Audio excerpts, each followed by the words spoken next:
of magic is ritual magic and natural magic. Natural magic relies on the occult essence of a particular material in order to project a certain energy. Practitioners of natural magic often procure many strange herbs, stones, and may even require a substance derived from a dead animal. It is this type of magic that is commonly associated with witchcraft. The rituals of natural magic are minimalist and often involve no more labor than procuring rare substances and wishful thinking, literally. The texts of natural magic are often written after the fashion of a cookbook. Write the full name and birth date of your lover you desire on a pink candle.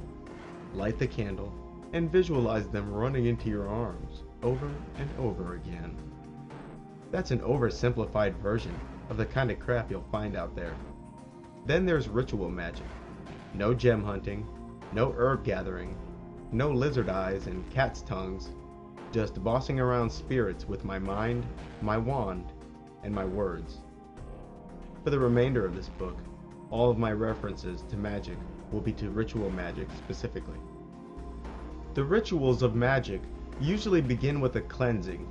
Holy water and banishments comprise the most common ways in which cleansing of the ritual space is accomplished.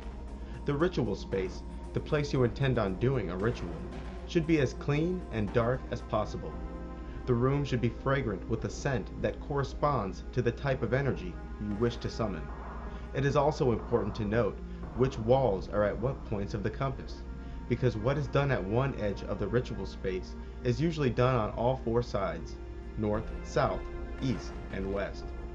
A banishment is a small ritual where banishing pentagrams and/or banishing hexagrams are drawn at the four edges of the ritual space.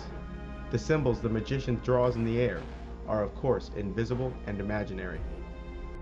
Although it's just a rule of thumb, the banishing pentagram or hexagram is drawn counterclockwise, while its opposite, the invoking pentagram or hexagram, is drawn clockwise. Today, the most commonly used invoking and banishing pentagrams were those designed by Aleister Crowley. Why he decided on certain pentagram arrangements is truly baffling, and they are without the elegance of pattern.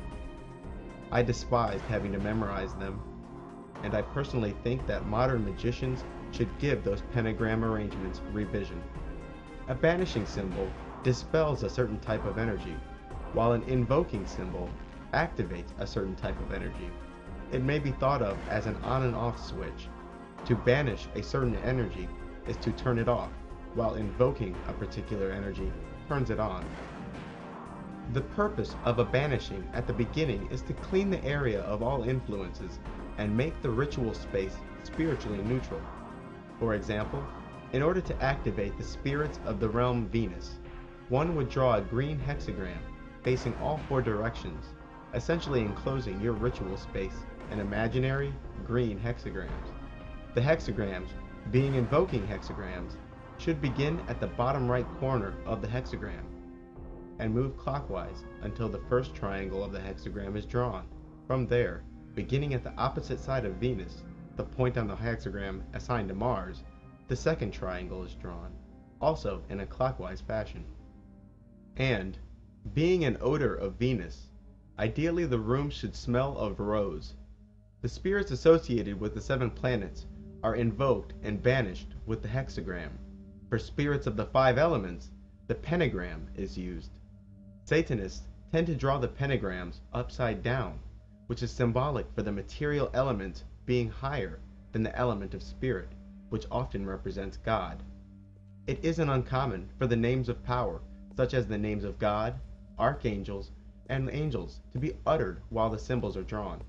Like in the middle pillar ritual in Chapter 2, these special names are often vibrated, rather than spoken in a plain manner. Although opening rituals can come loaded with needless pageantry, the core of the opening ritual is the invocation. Here, a distinction must be drawn, because the word invocation has 2 meanings in magic. The first is the activation of a certain type of energy, which is the case for the recently mentioned hexagrams and pentagrams. It is this type of invocation that the opening ritual contains. The second type of invocation is directing a spirit into the magician, allowing the spirit to, at least partially, possess the practitioner. After the invocation of the opening ritual, the magical program is now quote-unquote listening for instruction. At this point, the magician may choose one of many paths. He may decide to question the spirit by evoking it into visible form or into a mirror. To evoke a spirit is to draw it into the ritual space, but not into the bodies and minds of those present. The magician may choose for the spirit to execute a particular command. He also may decide to infuse the spirit into a talisman. A talisman, like a voodoo doll, is an object that has been assigned to and associated with the essence of a particular being or energy. And finally, he may choose to invoke the spirit into his body, allowing the spirit to communicate with and partially command the magician. After the magician is satisfied and his will is accomplished, he begins the ritual's closing ceremony. The closing ritual, like the opening ritual, may itself be weighty with pageantry, but the heart of the closing is the banishments. The banishing ritual, at the beginning of the entire ritual, banishes general influences, while the banishing ritual at the end banishes the specific force that was invoked or activated during the ritual. The major implements of ritual magic are relatively few, and even more impressive is the fact that they aren't truly necessary at all, with perhaps the exception of the scrying mirror. The main tools of the magician include the wand, the dagger or sword, the cup, the altar, and the scrying mirror. The first of these, the wand, is used to direct energy and draw invoking symbols in the air.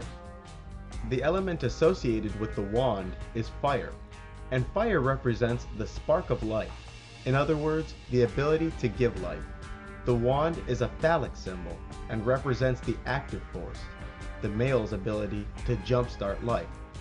Fire, whose symbol is an upward pointing triangle, is also associated with the lion, the south, the color red, and Archangel Michael. Fire also represents the will or desire. The second main implement is the dagger or sword. The dagger represents the element of air and is used to draw banishing symbols in the air, as opposed to the wand, which invokes. Air represents the mind and intellect. Air, whose symbol is an upward pointing triangle with a horizontal line through its center, is also associated with an angel, the east, the color yellow, and the Archangel Raphael. And, as stated earlier, the dagger is used to threaten and punish disobedient spirits. The cup, or goblet, is associated with the element water. Water is symbolic for the passive force, the feminine quality of the womb, and its ability to bear life. Water is likewise symbolic for blood and, more specifically, the previously discussed life force. In magic, fire and water represent the polar opposites of male and female. Water, whose symbol is a downward pointing triangle, is also associated with the eagle, the west, the color blue, and the Archangel Gabriel. In magic, water corresponds to dreams, emotions, and psychic work. The last major magical tool is the scrying mirror. The scrying mirror is related to the moon, rather than one of the elements. Since a spirit can more easily reveal itself in a mirror, an object called a scrying mirror is used as a medium to communicate with spirits. Occultists have used everything from rare stones to bowls of water as scrying mirrors.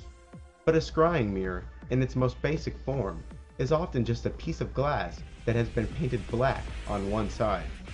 Sometimes the scrying mirror is used for astral travel. Other times it is used as a place for spirits, even the weaker ones, to reveal themselves and other visions to the magician. The scrying mirror is a magical television screen. A ritual tool of lesser importance, I think, is the pentacle. This is usually a wooden or clay disc, the size of a dinner plate, and has a pentagram drawn upon it. The pentacle is essentially a spiritual shield